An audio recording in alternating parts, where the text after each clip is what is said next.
Vamos a leer dos citas bíblicas. Primera de Corintios 10, 13 y luego vamos a leer Primera de Pedro 5, 10.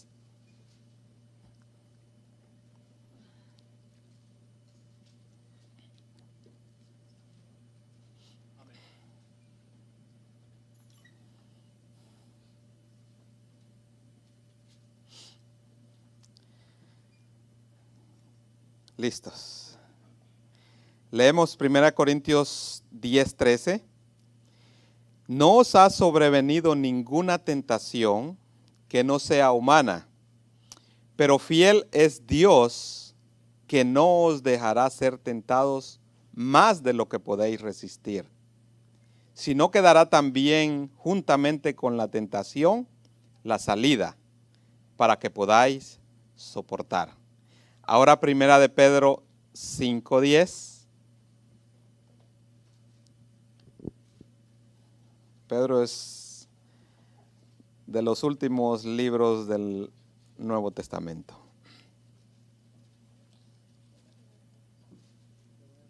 Primera de Pedro 5:10.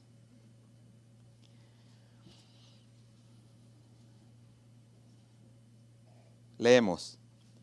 Mas el Dios de toda gracia, que nos llamó a su gloria eterna en Jesucristo, después que hayáis padecido un poco de tiempo, Él mismo os perfeccione, afirme, fortalezca y establezca. Pueden sentarse.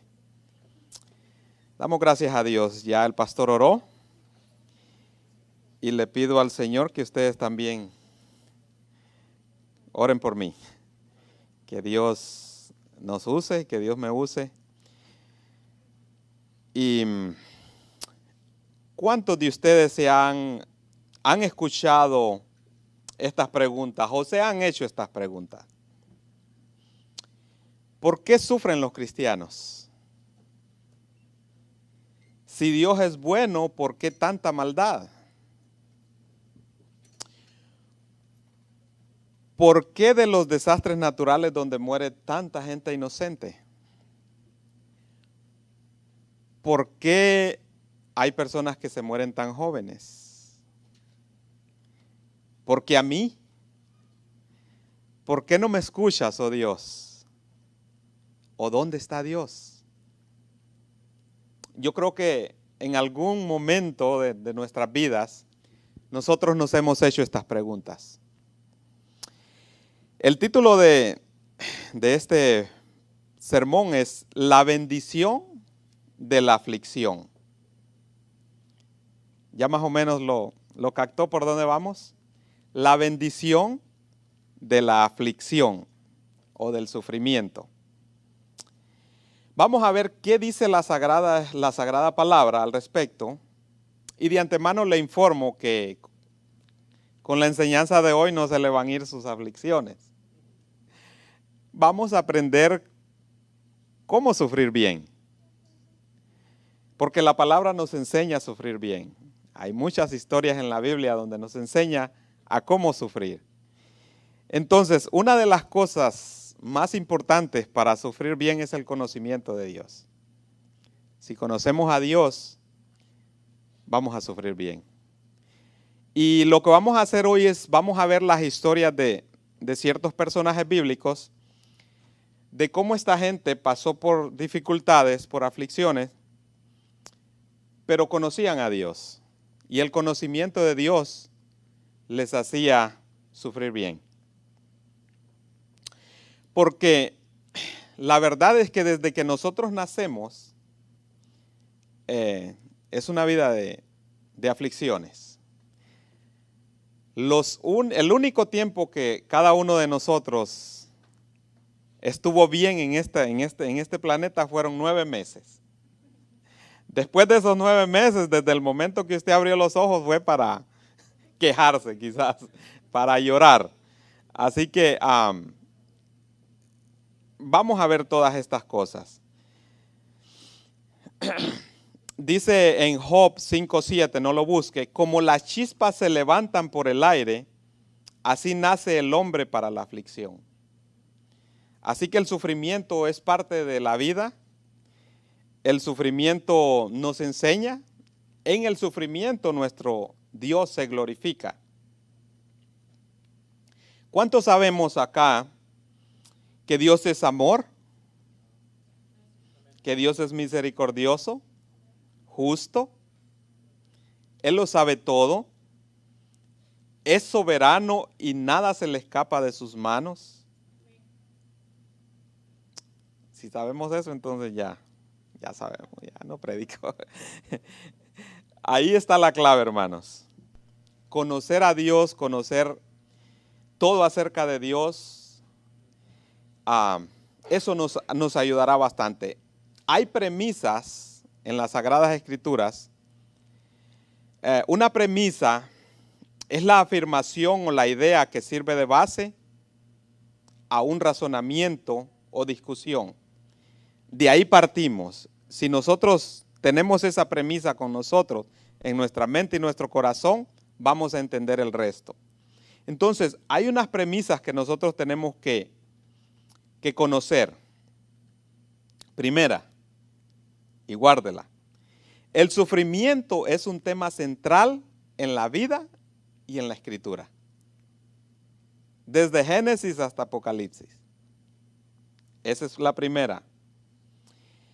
El sufrimiento lo debemos procesar conforme a la bondad de Dios. Porque nos ama, sufrimos. Y si no hay aflicción, humanamente nosotros nos olvidamos de Dios.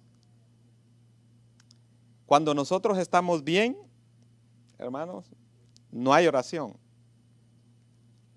Pero tenemos aflicción o tenemos una necesidad y ahí estamos clamando.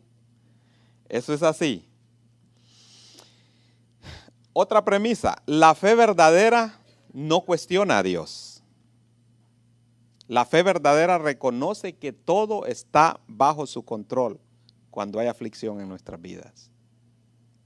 Otra, vivimos en un mundo de dolor y sufrimiento. Hoy podemos gozar de buena salud, mañana nos pueden detectar una enfermedad incurable, un cáncer. Mejor dicho, desde el momento que nacemos, lo más seguro es que nos vamos a morir. Eso es lo más cierto.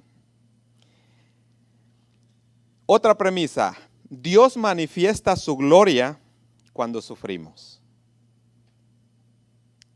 Eso es muy cierto. Dios, si nosotros no tuviéramos necesidad, ¿cómo vamos a ver la bondad de Dios? Nunca, ¿verdad? No hay necesidad, no necesitamos. Entonces, en la necesidad nosotros vamos. Dios es soberano, pero Dios ha dejado la oración en su soberanía para actuar. Dios sabe de lo que tenemos necesidad. Eso no lo vamos a entender nunca. Pero en su soberanía, Dios dejó la oración para actuar. En su voluntad, ¿no? Muchas veces pedimos cosas que no convienen, dice su palabra. En la enfermedad, Dios nos sana si vamos a Él. Entonces, Dios se manifiesta su poder y su gloria cuando sufrimos.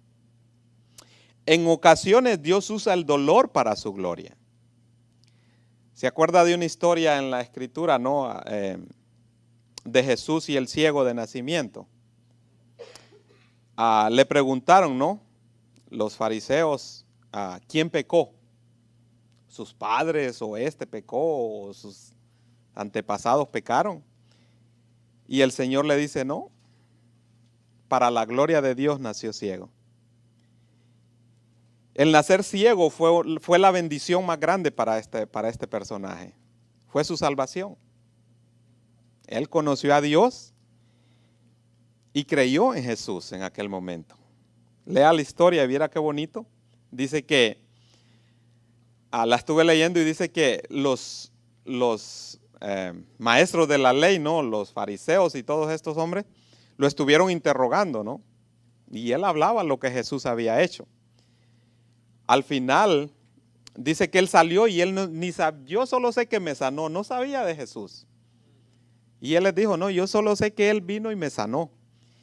Y dice que lo echaron de ahí y Jesús lo buscó, hermano. Y le dice, ¿sabes quién yo soy? No, no sé. Y Jesús le dijo quién era. Y él le dijo, sí creo. Y fue salvo. Entonces, para la gloria de Dios, este hombre, ¿no? Sufrió. Ok, punto número 1. Esa era la introducción. Espero no predicarles 2 horas como la última vez.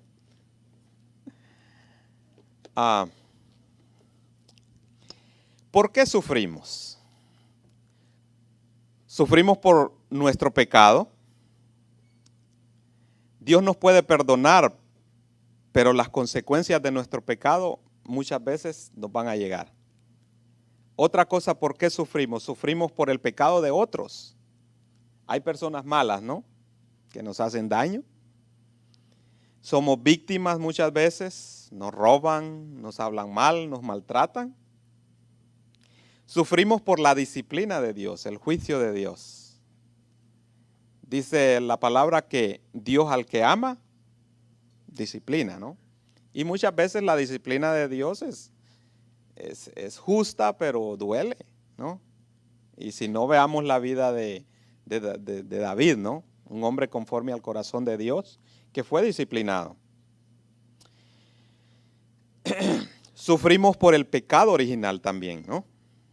Dice que cuando el hombre pecó, Dios había hecho todo perfecto, ¿no? Para que el hombre viviera. Y no había maldad en la tierra, dice su palabra. Pero el hombre desobedeció aquella orden que Dios le dijo, ¿no? No comerás del fruto de ese árbol. De todos los árboles, y él desobedeció. Entonces de ahí para acá, dice que la tierra trajo maldición, ¿no? Y empezó a producir cardos y espinos. Llegó la maldad. Caín mató a Abel y vemos una tierra llena de maldad en los tiempos de Noé. La tierra estaba nueva y vemos maldad y maldad y maldad hasta el día de hoy. Entonces sufrimos por eso, ¿no? Nos alcanza esa maldad y está el sufrimiento en donde nosotros estemos. A la mujer Dios le dijo, con dolores tendrás tus hijos, en Génesis 3:16. Y dice la palabra que la tierra, dice la creación toda, dice gime a causa de la maldad en Romanos 8:22. Sufrimos también por nuestra piedad. Muchas veces el ser piadosos, el ser santos, el buscar las cosas de Dios nos trae aflicción. A veces pareciera que entre más piadosos, más sufrimos, ¿no? Y si no, veamos la vida de los apóstoles. Ellos, por llevar el evangelio, por obedecer a Dios, sufrieron hasta la muerte. El más justo de todos, el sin pecado, dice que era varón de dolores, experimentado en quebrantos, y sufrió hasta la muerte. Algunos ejemplos en la Biblia del maltrato por amar a Dios y por ser piadoso, por hablar la verdad. Podemos ver en los profetas, ¿no? Uno de ellos, Jeremías, que hasta se le puso un apodo ahí, como le llamamos, el profeta llorón. Este hombre sufrió, hermanos. Si usted lee la historia de Jeremías, va a ver cómo es que sufrió. Él daba la palabra de Dios y ellos lo maltrataban. El rey tenía profetas falsos que le decían al rey lo que quería escuchar y él le decía lo que Dios le mandaba decir. Mire lo que dice Jeremías 38:6. Jeremías 38:6. Entonces tomaron ellos a Jeremías y lo hicieron echar en la cisterna de Malquías, hijo de Amelec, que estaba en el patio de la cárcel, y metieron a Jeremías con sogas y en la cisterna no había agua, sino cieno. Y se hundió Jeremías en el cieno. O sea, era un pozo, hermanos. Ahí no había agua, ahí lo que había era lodo. Y lo dejaron ahí para que se muriera, hasta que un eunuco, dice, un etíope, lo rescató. Fue donde el rey, parece que tenía llegue por ahí, y fue y le dijo al rey que lo que iba a morir, ¿no? Y el rey pues tuvo misericordia y lo fueron a sacar. Y no solo eso, tantas cosas sufrió Jeremías por dar la palabra tal y como es. Muchas veces a los predicadores que predican sanamente, que llevan la palabra tal y como es, como Dios lo manda, van a recibir ataques. Eso es así. Cuando la palabra no tiene efecto, cuando tiene un efecto muy bueno, muy amoroso, muy aquí, hay que tener mucho cuidado. Porque el que no es cristiano tiene que responder, ya sea para salvación o ya sea para perdición. Entonces, el que no es para salvación va a atacar. Así que tenemos nosotros que declarar la palabra tal y como es. Otro que sufrió, Job. Job, hermanos, esta historia sí que es. Job no debía nada, ¿no? Y dice que se juntaron, Dios llamó, dice, allá, y llegó Satanás. Y Jehová dice que le dijo a Satanás: ¿no has visto a mi siervo Job? Que no hay otro como él en la tierra, varón perfecto y recto, temeroso de Dios y apartado del mal. Y si vemos la vida de Job, ¿no? Dice que perdió todo y un sufrimiento, ¿no? Pero vamos a ver todas estas personajes los vamos a ver más adelante. José, otra historia que nos llena, ¿no? José es una historia tan maravillosa que yo la leo y no dejo de aprender, hermanos. Se la recomiendo. La vida de José, son muchos capítulos en Génesis y aprendemos mucho de la vida de José.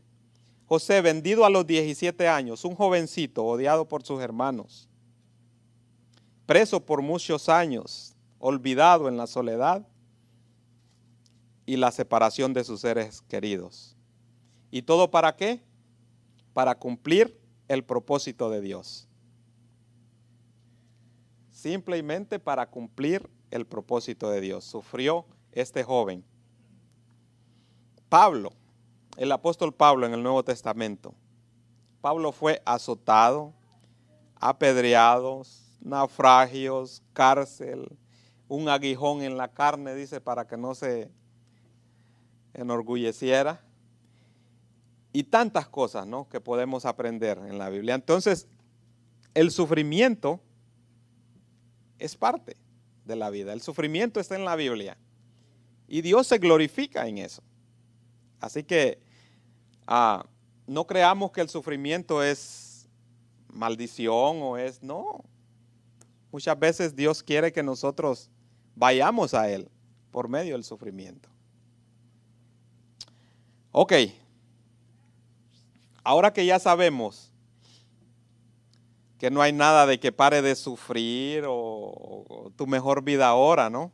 Como andan por ahí, o decláralo, proclámalo, recíbelo. Vamos a pasar al siguiente punto.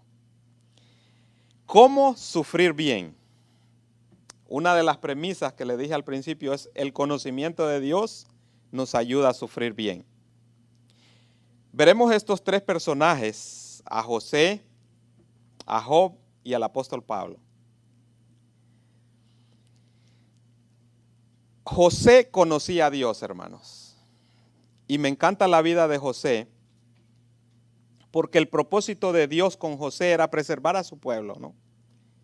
El pueblo de Dios iba a morir de una gran hambruna que llegó, y Dios usó a este muchacho para preservar a su pueblo, como ya dijimos. ¿Y de qué manera, hermanos? José dice que fue odiado, maltratado desde niño, vendido como esclavo, preso sin culpa, y aún así daba todo de sí cuando le daban la oportunidad. En todo lo que José hizo o hacía, glorificaba a Dios. Él conocía a Dios. Si era como esclavo, José llegó a ser el jefe de los esclavos. Si usted lee la historia, y usted va a ver ahí. Si lo metían a la cárcel, él era el jefe de los presos. Entonces, él glorificaba a Dios en todo. No se quejaba, hermano. Claro que a nosotros nos llega la queja. Somos humanos, como diríamos ahí. Y a veces nos debilitamos. Job, en su debido tiempo, él cuestionó a Dios. Entonces, pero vemos, ¿no? Estos hombres, por ejemplo José, en sus problemas, en sus dificultades, aún en el sufrimiento, preso por cosas que no cometió, llegó, Dios le dio gracia y él hizo todo para la honra y gloria de Dios. Y llegó a ser esclavo, preso, jefe de esclavos y jefe de los presos también. Tanto que le dieron el cargo para que cuidara de todos ellos y llevar el control de la cárcel.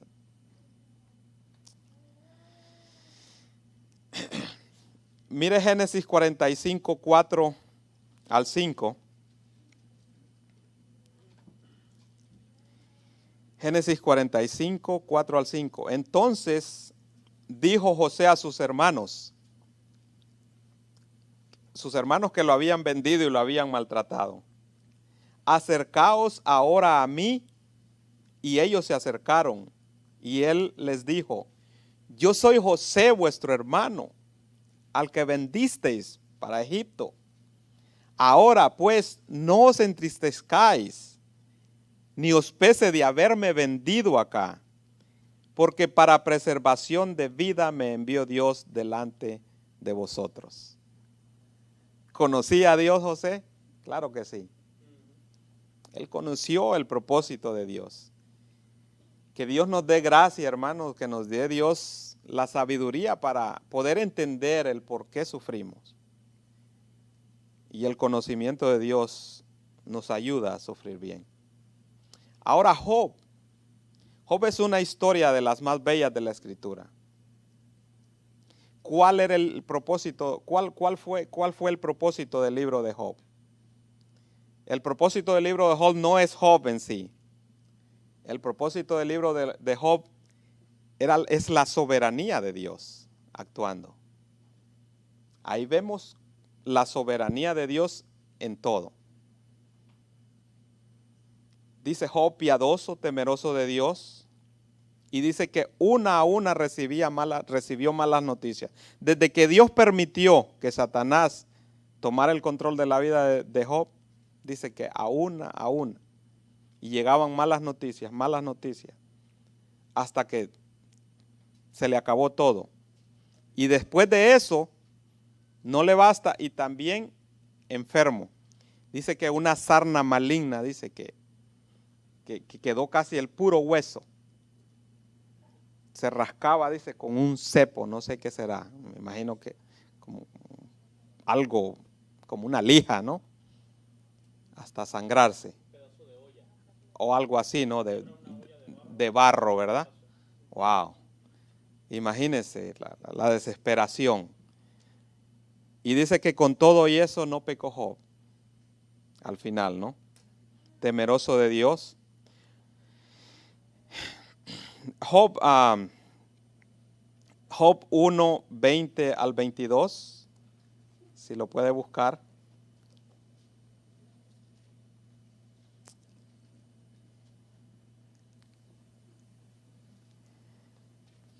Job 1, 20 al 22. Entonces Job se levantó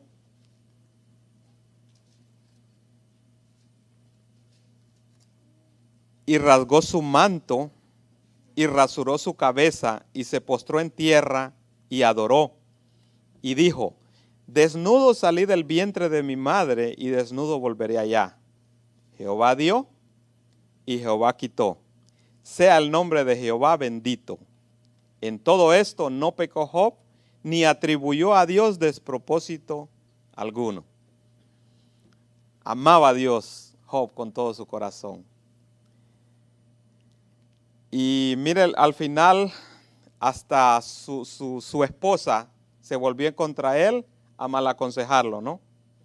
Dice que su mujer vino y le dijo, entonces le dijo su mujer en Job 2:9, ¿aún retienes tu integridad? Maldice a tu Dios y muérete. Y fue lo único que le dejó Dios a Job. Su mujer, ni el diablo la quiso. Ni el diablo la quiso porque le dijo que le quitara todo. Sí, hermano, imagínense esa ayuda idónea, ¿no? Y fue lo que le dejó, ¿no? Hay muchas cosas que Dios nos deja, ¿no? Para formarnos, ¿no? Gloria a Dios por eso. Llegan sus 3 amigos, hermano, unos amigazos que tenía Job, pero amigazos. Dice que por una semana pasaron sentados solo observando, sin pronunciar palabra, al par de Job. Pero estos hombres cuando abrieron su boca, hermano, no hombre, pobre Job. Tanto que hicieron tambalear a Job. Job se tambaleó, hermano, y si usted lee, Job cuestionó bastante a Dios. Job cuestionó a Dios, pero aún dice, Dios es fiel y justo, ¿no? Dice que no pecó Job. Estos hombres hicieron llevar a Job, o sea, cambiarle el pensamiento. Si nosotros vemos en lo que leímos, Jehová dio, Jehová quitó, sea el nombre de Jehová bendito. Él conocía a Dios, pero imagínense estar sufriendo, creer en Dios, amar a Dios y que llegue alguien a maltratarlo no, es un de más, como decimos, ¿no? Pero mire lo que pasa cuando Dios viene a Job.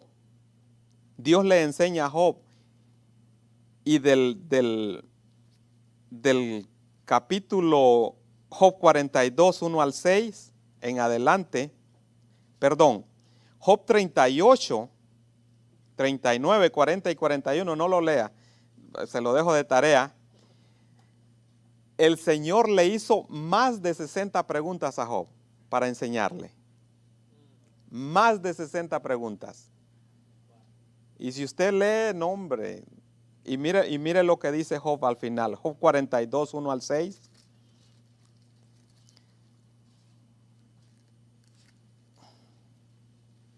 Job 42, 1 al 6.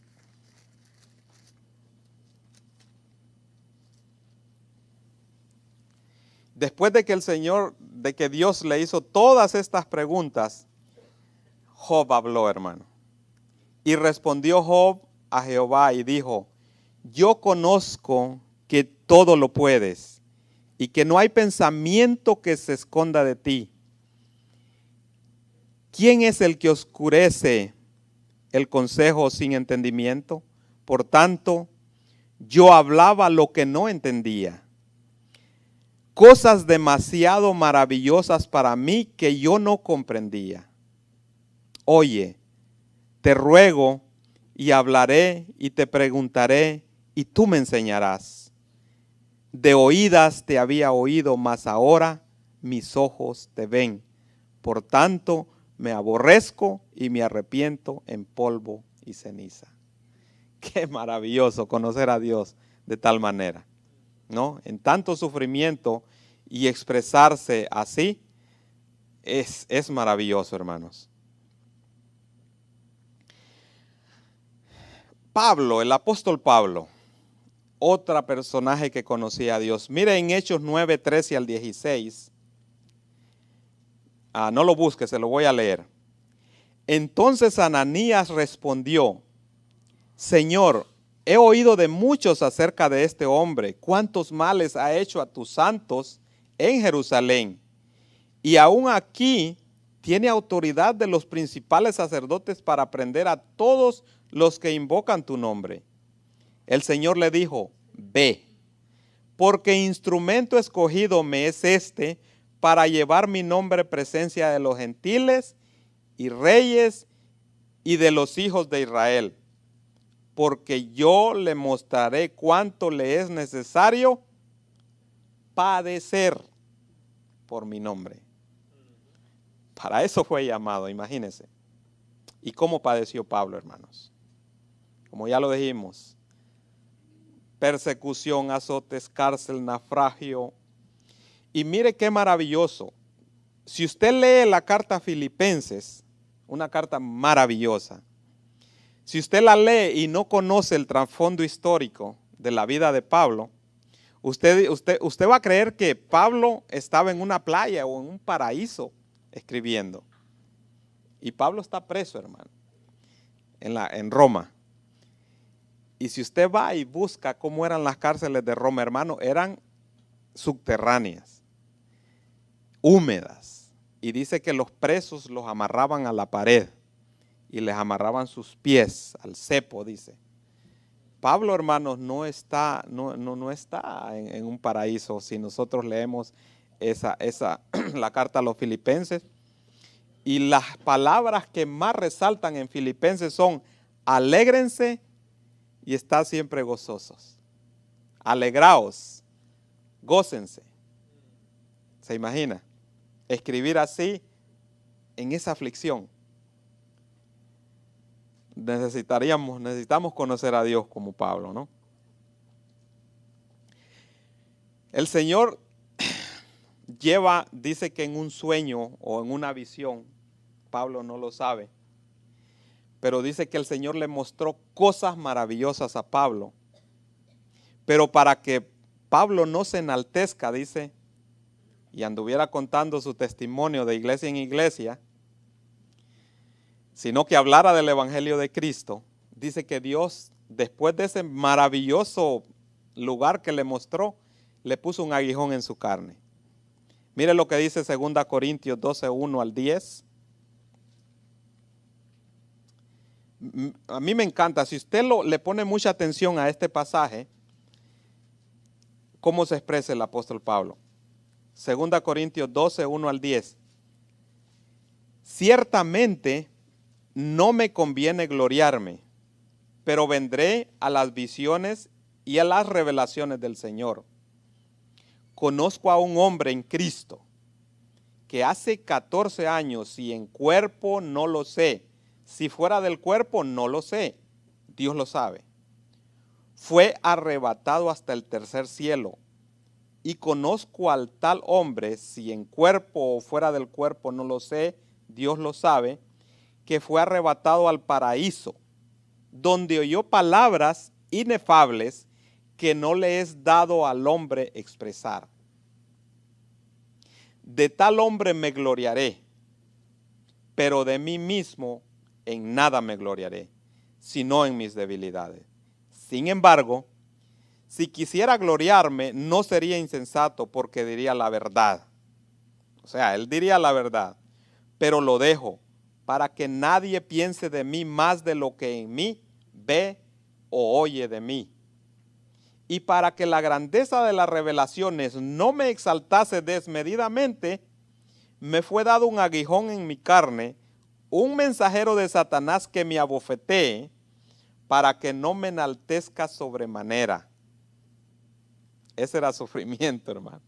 Respecto a la cual 3 veces he rogado al Señor que lo quite de mí, y me ha dicho, bástate de mi gracia, porque mi poder se perfecciona en la debilidad. Por tanto, de buena gana me gloriaré más bien en mis debilidades, para que repose sobre mí el poder de Cristo. Por lo cual, por amor a Cristo, me gozo en las debilidades, en afrentas, en necesidades, en persecuciones, en angustias, porque cuando soy débil, entonces soy fuerte.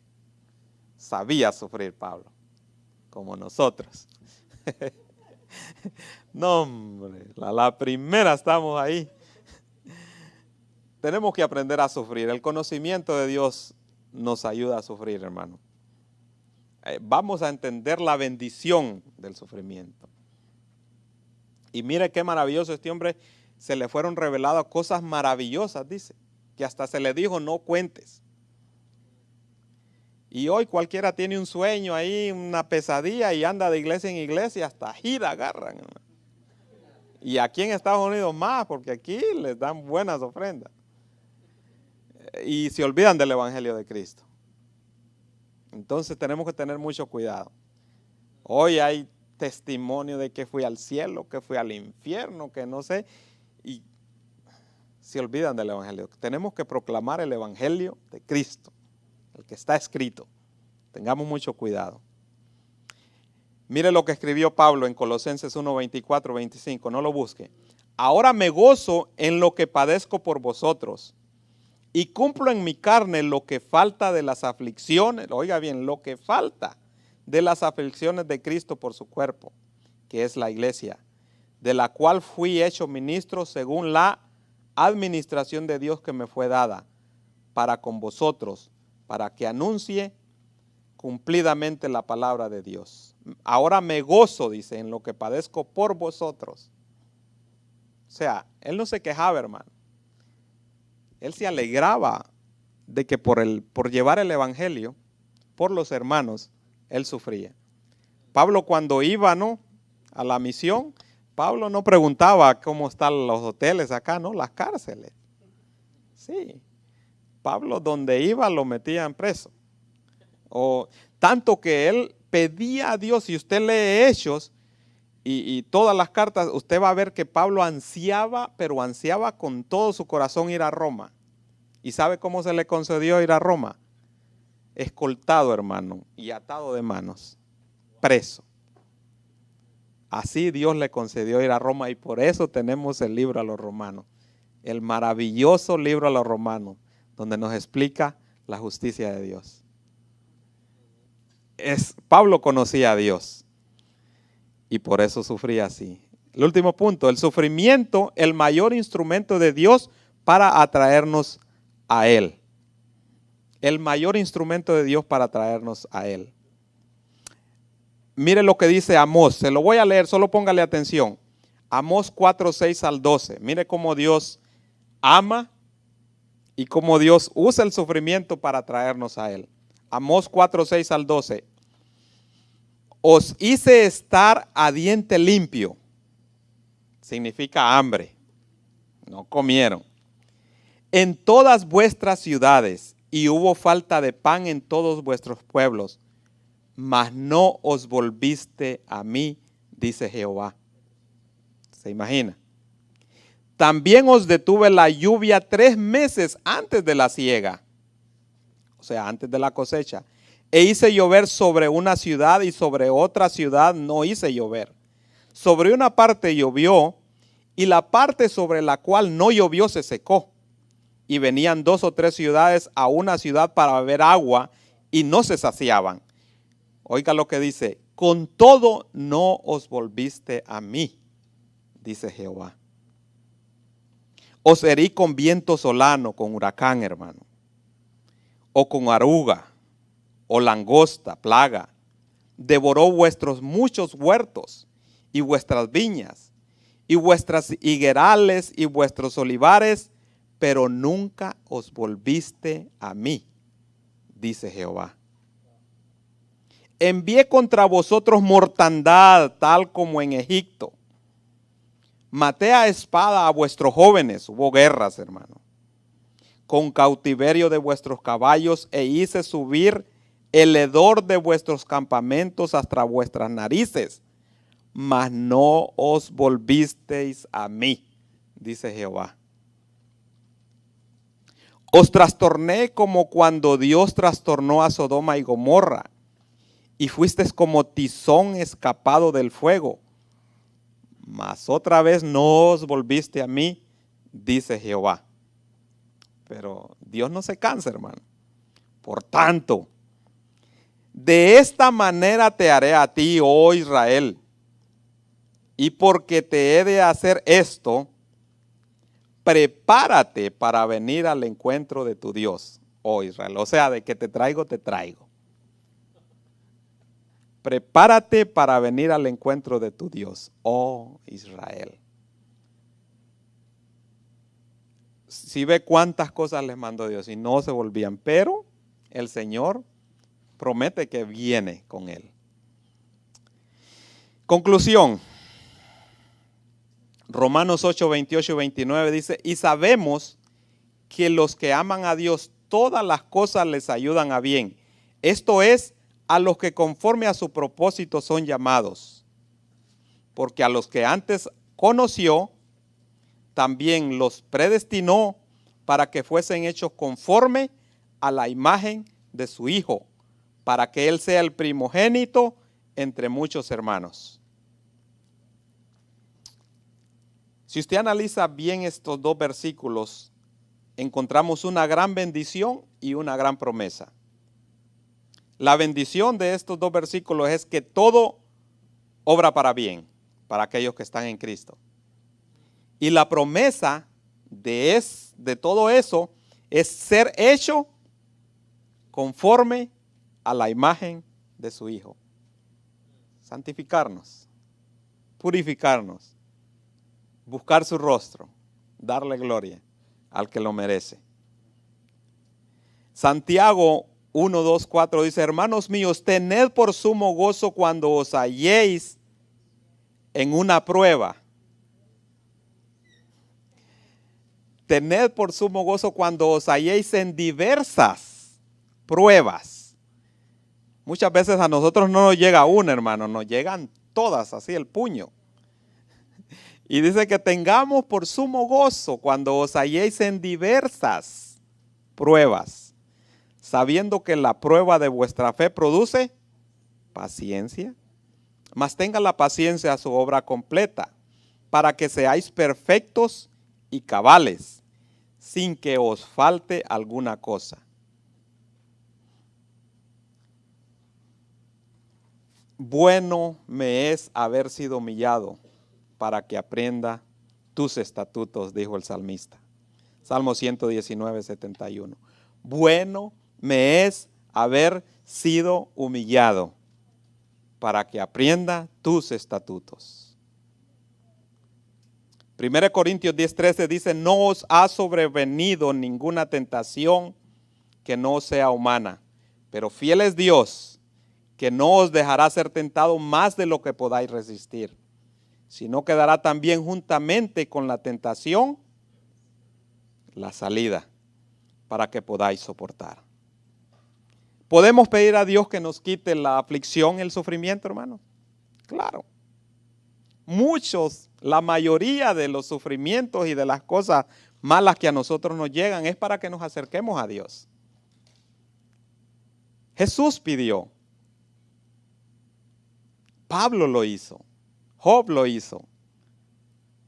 Pidámosle al Señor, quítame esta aflicción, este dolor, esta prueba.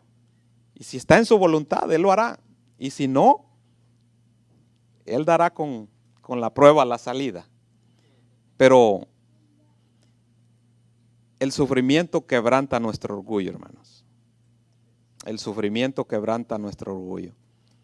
Isaías 43, 6, 7 dice, diré al norte, da acá, y al sur, no te detengas, dice Jehová. Trae de lejos mis hijos y mis hijas de los confines de la tierra. Todos los llamados de mi nombre, para gloria mía los he creado, y los formé y los hice. Ese es Dios. Ese es el Dios que adoramos. Él nos hizo para su gloria. Y Él dice que nos atraerá, nos formó y nos hizo. Entonces, ¿a qué conclusión llegamos? Si hemos sido creados para su gloria, si Dios es soberano y controla todos los eventos, si Dios es bueno, si Dios es por nosotros, y todas las cosas obran para bien para los que son llamados conforme al propósito de Dios, la única conclusión que podemos llegar es que la aflicción es la mayor bendición. Termino mi mensaje, hermano. Dios les bendiga.